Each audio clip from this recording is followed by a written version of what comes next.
अब हम लोग थोड़ा समझते हैं कि वेपर प्रेशर है क्या।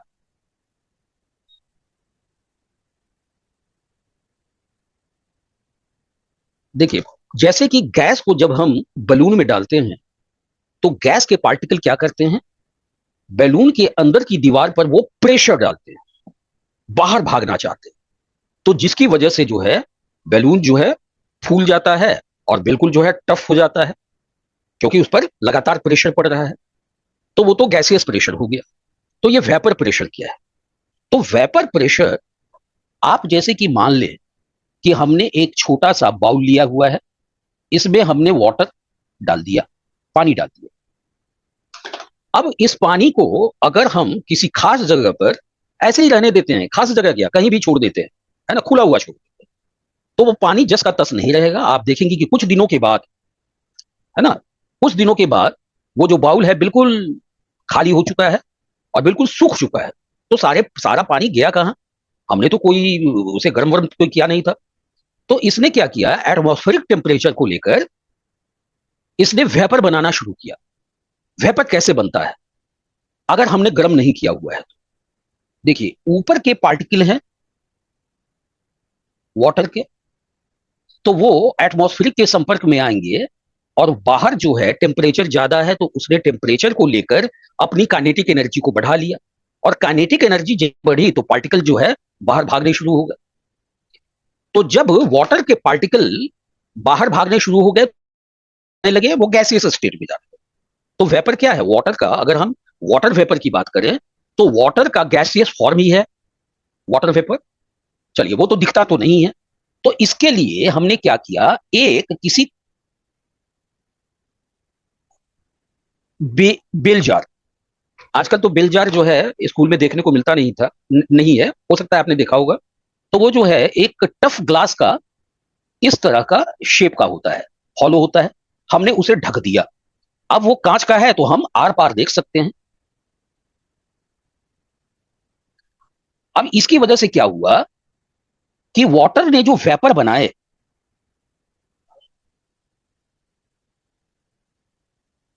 वो अब हमें पता चल रहा है, क्योंकि ये वेपर बाहर जा नहीं सकते हैं इस बेलजार की वजह से। अब वो ऊपर गया। अब ऊपर जो पार्टिकल्स गए तो उनका टेम्परेचर भी तो एक जैसा रहने वाला नहीं है, क्योंकि ये पार्टिकल्स वाटर के संपर्क में आएंगे तो उनका क्या होगा, टेम्परेचर का लेना देना होगा। वेपर का पार्टिकल वाटर को टेम्परेचर ट्रांसफर करेगा और वाटर का टेम्परेचर उस गैसियस पार्टिकल को मिल जाएगा, जिसकी वजह से गैसियस पार्टिकल जो है अब वेपर जो है, वेपर के पार्टिकल अब वाटर बनने लगेंगे और वाटर के पार्टिकल वेपर बनने लगेंगे। और ये जो है नहीं रुकने वाली प्रोसेस होती है, इसलिए इसे डायनेमिक प्रोसेस कहते हैं। और यही है इक्विलिब्रियम। जब वेपर का कंडेंसेशन होने लगा और वाटर के पार्टिकल का इवेपोराइजेशन होने लगा और दोनों की रेट बराबर हो गई, यहां पर क्या हो जाता है, rate of evaporation is equal to rate of condensation. तो दिस कंडीशन इज इक्विलिब्रियम। अब इक्विलिब्रियम एस्टेब्लिश हो गया। इक्विलिब्रियम एस्टेब्लिश होने का मतलब क्या हुआ कि अब जितने वाटर के पार्टिकल हैं उतने ही पार्टिकल रहेंगे, जितने वेपर के पार्टिकल हैं उतने ही पार्टिकल रहेंगे, उनमें जो है ज्यादा कम अब नहीं हो सकता है। तो फिर आपके दिमाग में आएगा कि भाई आपने अभी बताया कि ये प्रोसेस जो है डायनेमिक है, यानी कि वेपोराइजेशन भी हो रही है, कंडेंसेशन भी हो रही है, लेकिन यहां पर क्या ध्यान देना है कि दोनों की रेट सेम है, यानी कि जितना कंडेंसेशन हो रहा है उतना ही इवेपोरेशन हो रहा है। यानी कि ओवरऑल वेपर के पार्टिकल और लिक्विड के पार्टिकल बिल्कुल अब सेम रहेंगे, है ना, वो आपस में इक्वल नहीं हो जाएंगे।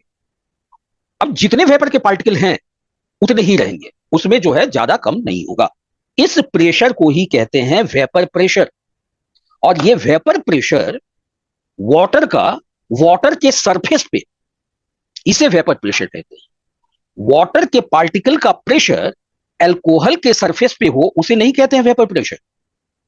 अगर हम अल्कोहल के वेपर प्रेशर की बात करेंगे तो अल्कोहल के वेपर के पार्टिकल का प्रेशर अल्कोहल के सरफेस के ऊपर होता है, उसे वेपर प्रेशर कहते हैं, है ना।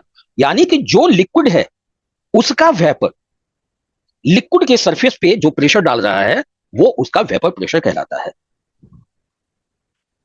तो इसे कैसे हम डिफाइन करेंगे? Pressure exerted by vapors of the liquid, vapors of a liquid above the liquid surface in the equilibrium। क्योंकि जब तक इक्विलिब्रियम नहीं आएगी तब तक हमें पता नहीं चलेगा कि कितने वेपर और बनने वाले हैं, है ना। क्योंकि इक्विलिब्रियम में क्या होता है कि जितने मैक्सिमम वेपर बनने थे वो बन चुके, अब उनका अमाउंट नहीं बढ़ने वाला है, प्रोसेस जारी है, इवेपोरेशन की भी प्रोसेस जारी है, कंडेंसेशन की भी जारी है, लेकिन अब जो उनका अमाउंट है that is not going to be changed. यही है वेपर प्रेशर। चलो अब यहां पर केवल वाटर है तो हम वेपर प्रेशर लिख देने से पता केवल क्या चल गया कि वाटर का वेपर प्रेशर। लेकिन अगर मान लिया कंटेनर में वाटर है और अल्कोहल है, दोनों हैं, तो वाटर का पार्टिकल जो वाटर पर डाल रहा है, वाटर के मतलब कि इस लिक्विड के सरफेस पे डाल रहा है, वाटर के पार्टिकल का जो प्रेशर है उसे कहेंगे। अब क्या यहां दो दो प्रेशर हो गए, एक प्रेशर वाटर की पार्टिकल की वजह से है, दूसरा प्रेशर अल्कोहल के पार्टिकल की वजह से है। तो दोनों को डिफरेंशिएट करने के लिए अब हम क्या कहेंगे, पार्शियल प्रेशर ऑफ वाटर और पार्शियल प्रेशर ऑफ अल्कोहल, है ना। यानी कि वाटर वेपर का प्रेशर, अल्कोहल वेपर का प्रेशर, इसे हम लोग कह सकते हैं पार्शियल प्रेशर ऑफ वाटर और इसे कह सकते हैं पार्शियल प्रेशर ऑफ अल्कोहल। और टोटल प्रेशर डाल्टन्स रूल के हिसाब से दोनों पार्शियल प्रेशर का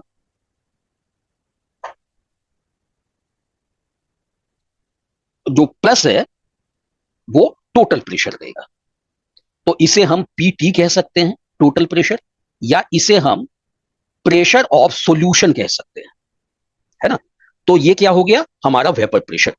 हमने वेपर प्रेशर समझ लिया, अब आगे जो चीजें आएंगी अब उनको समझना मुश्किल नहीं रहेगा।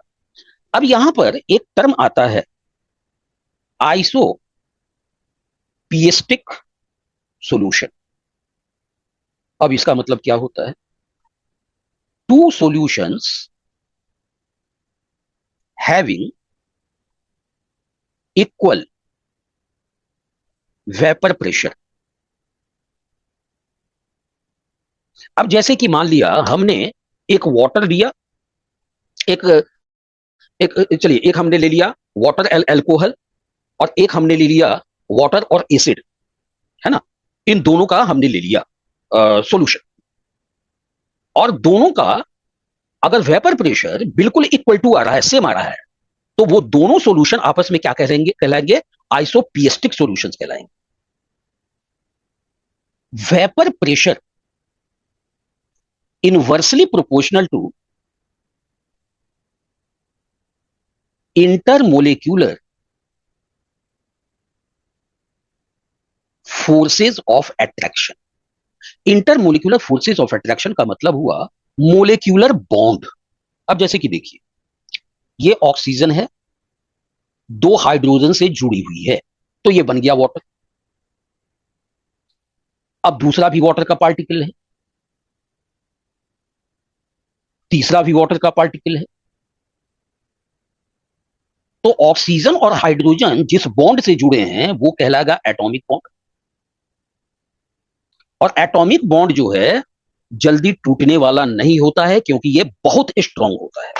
तो चलिए, वाटर का फॉर्मेशन तो हो गया, लेकिन वाटर साथ साथ रहे इसके लिए इनके बीच में बॉन्डिंग का भी जरूरत है। तो अब ये बन चुका है वाटर मॉलिक्यूल।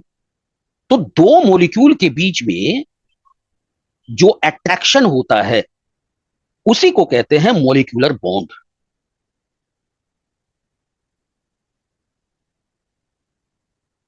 जब पानी को हमने गर्म किया तो वो वेपर बना, तो उसमें ऑक्सीजन और हाइड्रोजन के बॉन्ड नहीं टूटे, उसमें वाटर और वाटर के बीच में जो मॉलिक्यूलर बॉन्ड था वो टूटा। यानी कि सारे पार्टिकल्स अलग अलग हो गए और हीट उनको मिल रही है, यानी कि काइनेटिक एनर्जी इतनी बढ़ गई कि वो सारे जो है कोई उस रास्ते कोई उस रास्ते भाग रहे हैं।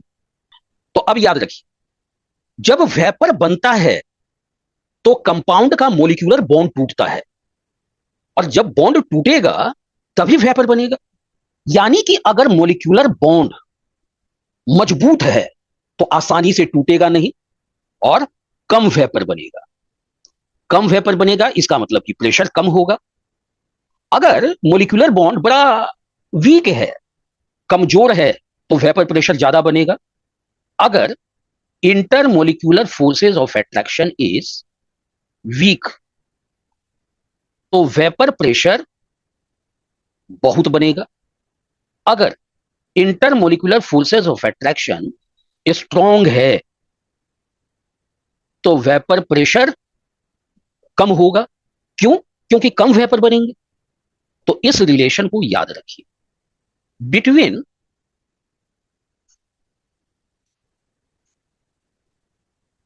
इथाइल एल्कोहल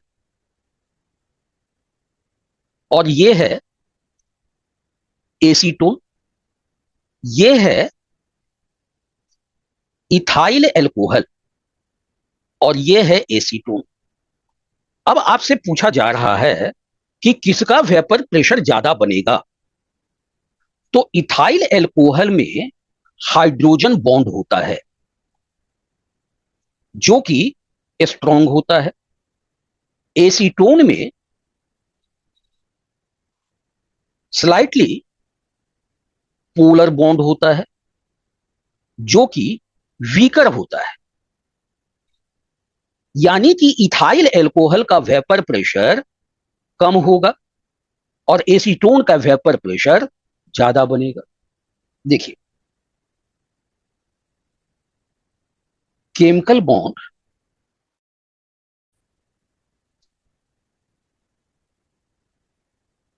समझिए कि एक होता है एटॉमिक बॉन्ड जो कि एटम और एटम के बीच में होता है। दूसरा होता है इंटर मोलिक्यूलर बॉन्ड जो कि मोलिक्यूल और मोलिक्यूल के बीच में होता है। तो एटॉमिक बॉन्ड वेरी स्ट्रॉन्ग, लेकिन इंटरमोलिकुलर बॉन्ड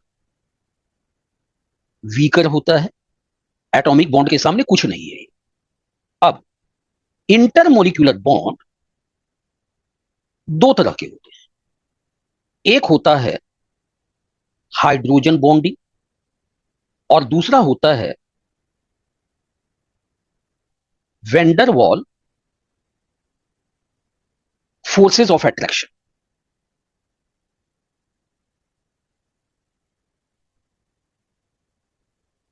इसे वेंडर वॉल बॉन्डिंग भी कहते हैं। और ये वेंडर वॉल बॉन्डिंग जो होता है यूनिवर्सल बॉन्ड होता है।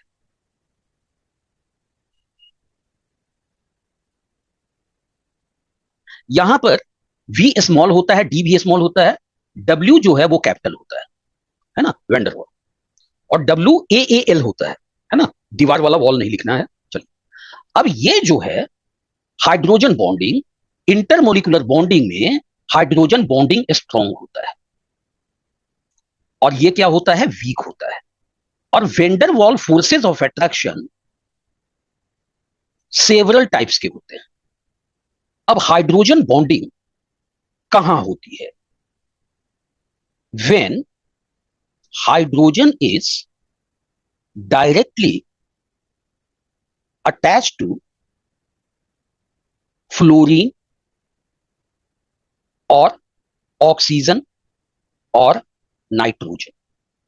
तो इसको हम लोग कैसे याद रख सकते हैं? आप ऐसे समझिए, आज हर व्यक्ति के हाथ में फोन है, तो आप ऐसे समझिए, अगर हाइड्रोजन के हाथ में फोन आ गया तो वहां हाइड्रोजन बॉन्ड नहीं। फोन का मतलब क्या हुआ? फ्लोरीन, ऑक्सीजन, नाइट्रोजन, इनमें से कोई एक भी हो और डायरेक्टली हो, जैसे हाइड्रोजन फ्लोराइड, दूसरा हाइड्रोजन फ्लोराइड, तीसरा हाइड्रोजन फ्लोराइड, चौथा हाइड्रोजन फ्लोराइड, इनके बीच में क्या है? हाइड्रोजन बॉन्डिंग है। चलिए, अब हम लोग ले लेते हैं वाटर, है ना, ओ एच एच। तो एक एक वाटर का हाइड्रोजन दूसरे वाटर के ऑक्सीजन के बीच में हाइड्रोजन बॉन्ड होगा, फिर यहां भी हाइड्रोजन बॉन्ड हो जाएगा, यहां हाइड्रोजन बॉन्ड होगा। यही कारण है कि वाटर जो है लिक्विड है, लेकिन हाइड्रोजन सल्फाइड, जबकि सल्फर जो है ऑक्सीजन की ही फैमिली का है ना। तो हाइड्रोजन सल्फाइड ये क्या है? गैस है, क्योंकि इसमें हाइड्रोजन बॉन्ड है लेकिन इसमें हाइड्रोजन बॉन्ड नहीं है। तो अब हाइड्रोजन बॉन्ड होगा तो क्या क्या होने वाला है? कम वेपर बनेगा और इसकी बॉइलिंग पॉइंट बढ़ जाएगी। बॉइलिंग पॉइंट का क्या मतलब हुआ? बॉइलिंग पॉइंट का मतलब हुआ कि जब वो वेपर बनाए तो एटमॉस्फेरिक प्रेशर के बराबर बना दे, तो वो तो देर से बनेगा। देर से बनेगा कि तब तक जो है बहुत सारा टेम्परेचर देना पड़ेगा, है ना। चलिए, और वेंडर वॉल फोर्सेस जो है ये बहुत ही वीक होता है। तो ये किस पर डिपेंड करता है ना। देखिए, हाइड्रोजन बॉन्डिंग साइज वाइज पर डिपेंड नहीं करता, लेकिन vendor wall forces, vendor wall depend करता है साइज पे, और साइज किस पर डिपेंड करता है? मोलिक्यूलर मास पे। यानी कि अगर मास ज्यादा है, साइज ज्यादा है, तो वेंडर वॉल फोर्सेस ज्यादा होगी। अगर मास कम है, साइज छोटा है, तो वेंडर वॉल फोर्सेस कम होगी।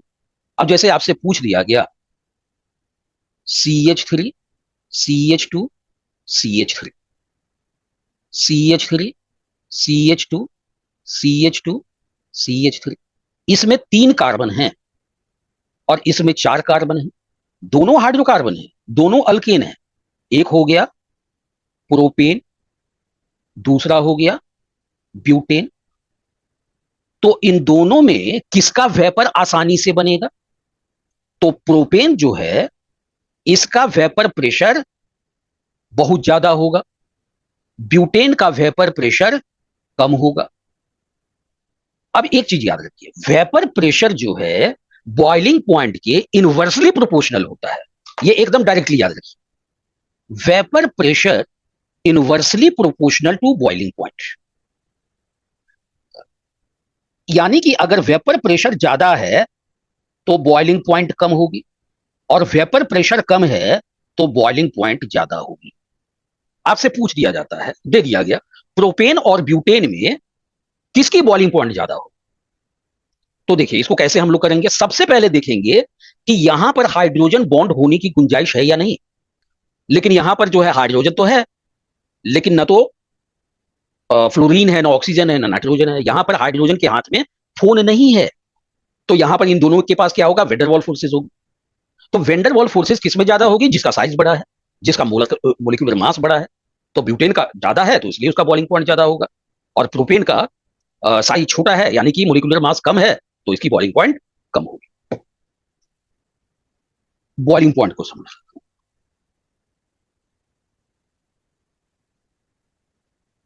ये है वाटर, इसे हमने बेल जार से ढक दिया। अब इसको हमने क्या किया? गर्म करना शुरू किया। गर्म करना शुरू किया तो इसका वेपर बनने लगा। तो जब वाटर का वेपर प्रेशर, मान लीजिए ये प्रेशर एटमॉस्फेरिक प्रेशर के बराबर हो जाएगा, तो उसे ही कहते हैं बॉइलिंग पॉइंट या बॉइलिंग। और एटमॉस्फेरिक प्रेशर क्या होता है? 760 mm of Hg। Temperature at which vapor pressure of liquid becomes equal to atmospheric pressure, उसे क्या कहते हैं? बॉइलिंग पॉइंट कहते हैं। Vapour pressure of a liquid is equal to atmospheric pressure, तो उसे हम लोग कहते हैं बॉइलिंग। यहां पर बॉयल होना शुरू हो जाता है और जिस टेम्परेचर पर होता है उसे बॉइलिंग पॉइंट कहते हैं। अब जरा ध्यान दीजिए, क्या इस पृथ्वी पे, इस प्लेनेट पे एटमॉस्फेरिक प्रेशर हर जगह क्या बराबर होती है? नहीं होती है। जब हम सी लेवल पर जाते हैं, है ना, सी लेवल पे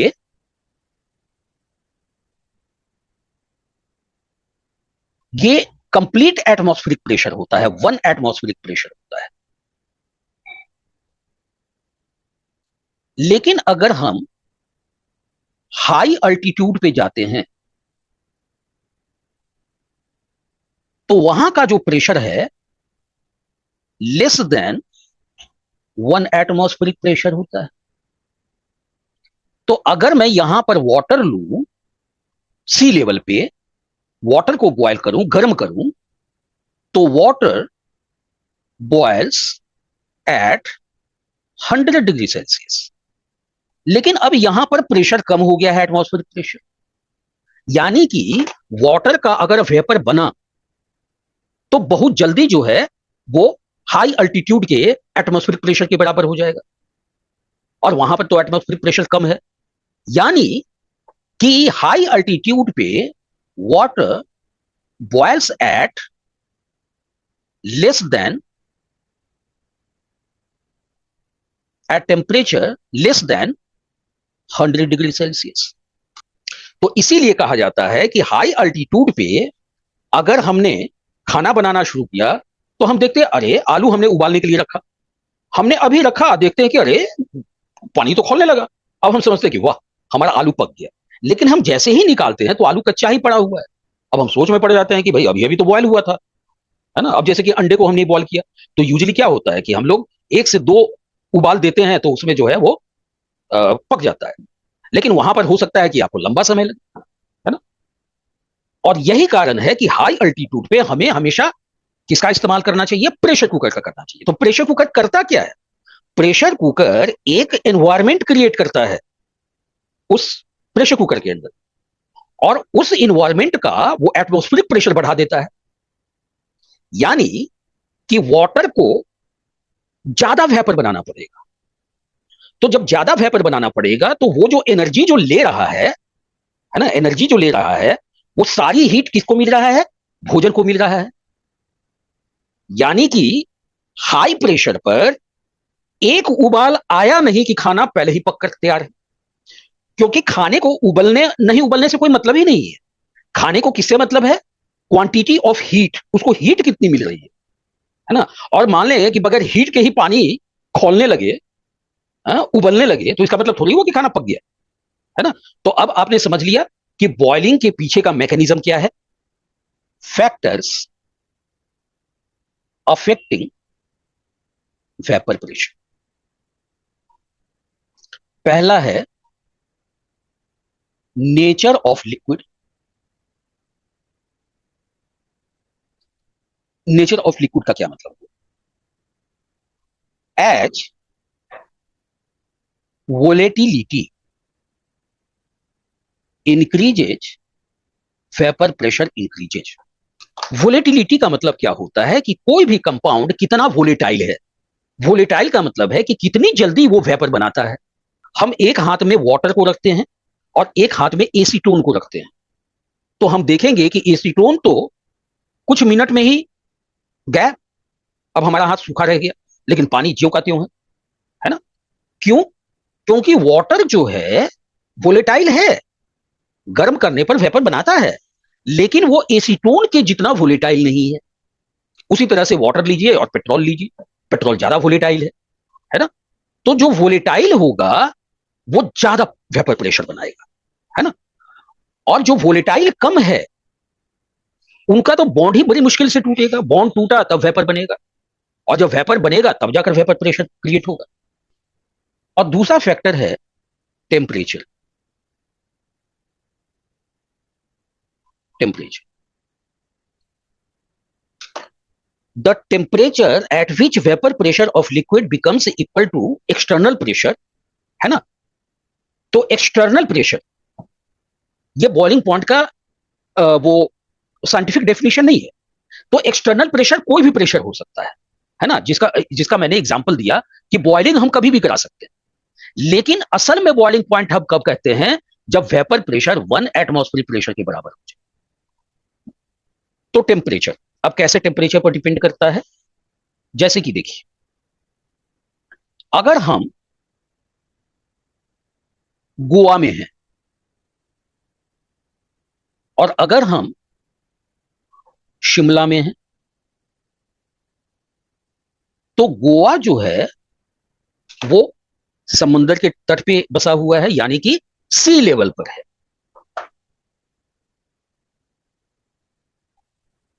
और ये हाई अल्टीट्यूड पे है। तो गोवा में एक्सटर्नल प्रेशर, है ना, एक्सटर्नल प्रेशर क्या होगा? ज्यादा होगा, यानी कि एटमॉस्फेरिक प्रेशर, एक्सटर्नल प्रेशर क्या होगा? ज्यादा होगा। तो यहां पर एक्सटर्नल प्रेशर के तक पहुंचने के लिए ज्यादा देर तक गर्म करना पड़ेगा, यानी कि बॉइलिंग पॉइंट यहां पर बढ़ जाएगी, जैसा कि हम लोगों ने देखा। लेकिन शिमला में एक्सटर्नल प्रेशर जो है वो कम है, तो बॉइलिंग पॉइंट भी कम होगा। तो बॉइलिंग पॉइंट अगर बढ़ गया तो कुकिंग टाइम घट जाता है, और अगर बॉइलिंग पॉइंट घट गया तो कुकिंग टाइम बहुत ज्यादा बढ़ जाता है। इसीलिए शिमला में pressure cooker is required for cooking purpose. Video helpful लगी हो तो लाइक, शेयर और सब्सक्राइब जरूर करें। बेल आइकन प्रेस करना ना भूलें। Thank you for watching and see you in the next video. Happy learning.